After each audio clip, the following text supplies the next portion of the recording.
What's up, guys? I've been working hard on your hot rods this weekend. It's kind of hard to.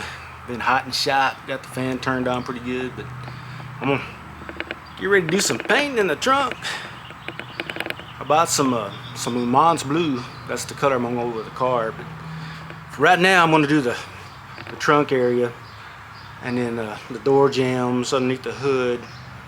Monday, I'm gonna go Summit Racing and get another deck lid. If you'd watched that other video I got one off of Amazon. It's a Sherman deck lid, and it was bent up on the corners on both sides. So it went to Amazon warehouse, wherever it came from. But I've been working all morning trying to prep the trunk area, and we got it taped off and cleaned up pretty good. I'm gonna go with some sealer. I'll show you guys what I'm gonna use. It's a Transtar product, and I've used it on several of my cars and trucks. But this one has, you can get it in white, gray, or black, and I got it in black. And I'll show you the numbers and everything that you can get. I just recently found out that O'Reilly's, if you're running low, you can either run down there or order it like a day ahead of time and get your activator. That's what I did. I had just a little bit from my previous paint job I had when I think I was doing the floorboards and the top on this, and I just had a little bit. And I think it was Thursday, I looked on O'Reilly's and they had the Transtar product that I needed. So I went ahead and got that this morning. And then the Le Mans blue, what I'm going to use is Omini. And it's a base coat, clear coat. And that's what I'm going to eventually paint the whole car, Le Mans blue. But right now I'm just going to paint it black just to get some paint on it. The primer's starting to fade pretty good on it. And I'm going to kind of start in the back and do the trunk and then the tail lights, the valence on the bottom, quarter panels, and just kind of move that way. The shop that I'm working in, it's not big enough to make it a so-called paint booth. I got all kinds of stuff in here, and you need an actual pretty good sized place where you can walk around and set up some fans and stuff, kind of blow all the fumes out while you're painting. This one, it's kind of like working in a sardine can, so I can paint a small area, and being black doesn't have metallic in it, nothing like that, that I can kind of just work that way with it, and then just kind of get some paint on it for this summer, and then go from there. But I'm gonna turn this around. I got two little tricks that you guys might know of, or if you're in the paint business, you might already know this already. But you weekend warriors out there like me, it might be a good idea, for you guys, and whatever kind of paint products you're using and are deciding to buy. And then I'll flip this around and let you see what I'm talking about. So this is the epoxy primer and sealer. I'm going to use it as just pretty much as a sealer. You can add 10% to your mix and kind of thin it down just a little bit more. This is what I got at O'Reilly's. I only had just a little bit of the other one I had, so I went ahead and ordered some more. And as far as what I've been working on is this is kind of like a rhino lining that I'm going to spray back over. And this is seam sealer that I use.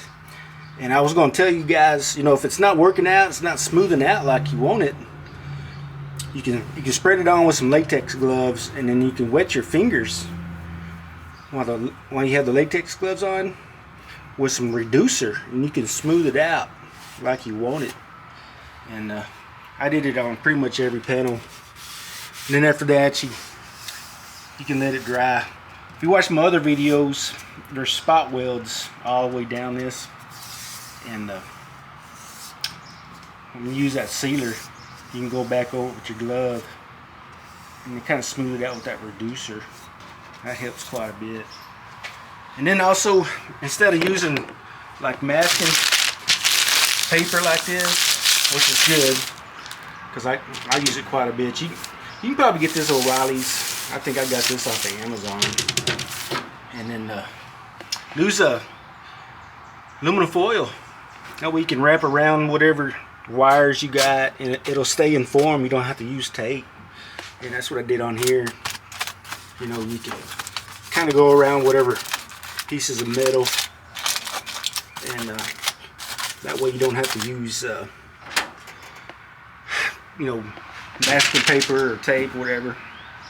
And then the other thing I was going to tell you, before you put the masking paper down, go around your edges with blue tape. And after you get all the edges done, then go back, because you'll have a little bit of a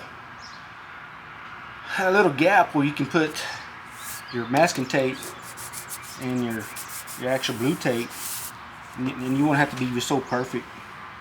You know, it'll already be there. But as far as that goes, I'm gonna shoot the primer and sealer, and then let you guys see what I've done. You spray it, and then you wait at least 10 minutes, and then you can spray another coat on it. And then as far as this goes, I'm gonna go right on top of that without even sanding it, because it'll be pretty much a sealer on that second coat, and it'll still be activated, but it'll be, you know, set up enough. I think it's 10 minutes between coats, and then the 30 minutes before you can put a top coat on it, and we'll go from there. I was going to show you Harbor Freight has a HVLP gun, and they got, I think, 3 higher end models that they use, and the one I got is this one. This is about 150 bucks. It's an HVLP Spectrum model, and it has a kit. It has an inner liner in it, and it has all the 1-to-1, 3-to-1 ratios on the cup. But I'm gonna flip this around, let you guys see what I was talking about. Anyway, the primer sealer I'm gonna use, it's 1-to-1, and this is another cup I got at the paint supplies. And if you see, it's right at 1. You can see that, right? And then this one's kind of set up a little bit different. This is the 2-1-1, and I'm gonna pour the reducer in this one and kind of give you guys an idea of how close they are. That's the one right there on the Spectrum cup, and this one, if you pour it back in there, that's where the one is on this Advantage refinishing product cup. So you can tell it's right at 1 on both of them, but it's at 1 on this one, and then it's on the second one on that one. And then the next one you got to use is this other one for your actual activator, and it'll be on that one too for the activator. And then you got the 10% that you can use to reduce it down to a sealer, and you might even play with it and see what it does on the 20%. But that's what this calls for, is a 1-to-1 ratio, and on the Spectrum will be on this one, and then on this one has the 2-1-1-1 mixture. Now it's just a 2-1-1. So you can see it's on that second one when you do your mixing.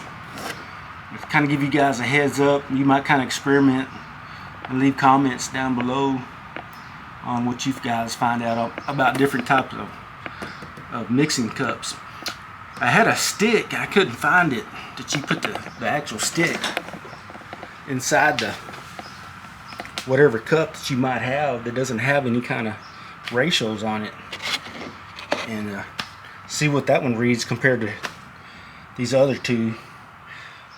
And I was just going to give you kind of a heads up in case you guys are trying to decide on what to buy. These are pretty, you know, they're not too cheap. I got that one was 150 bucks, and then this is another one. I think these run around $49. And I've had this gun forever, and you can tell it too. It's a Transtar gun, but I've used it a lot of times. And get your little gauge put on it. That way you can see what you're reading, and air pressure wise. And then I'm going to use this one to spray the sealer, and then I'm going to go back and use the $150 gun from Harbor Freight to paint the Le Mans blue. So just a little heads up on that part. You know, don't skip out on the reducer, and don't skip out on the wax removal and stuff like that, because you don't want to get caught in a bind, especially with the reducer, and you don't have any more, and you're kind of stuck with an activated part and it's hot. I got the slow reducer, and then I got some medium reducer, but make sure you don't get anything hotter than that. Especially, I think today's probably at least 90 degrees out here in the shop, so I'm gonna go with the slow reducer and see how it flows with the Le Mans blue. But I think we'll be okay. But the medium, I probably won't even touch the medium. Medium, you know, if you want to kind of clean your gun and stuff like that on the reducer, I wouldn't use lacquer thinner if you got it. Use a reducer, you know, if you got any residual inside the paint gun. Lacquer thinner is pretty rough stuff on guns. A lot of the Teflon seals, stuff like that, it might make them shrink more.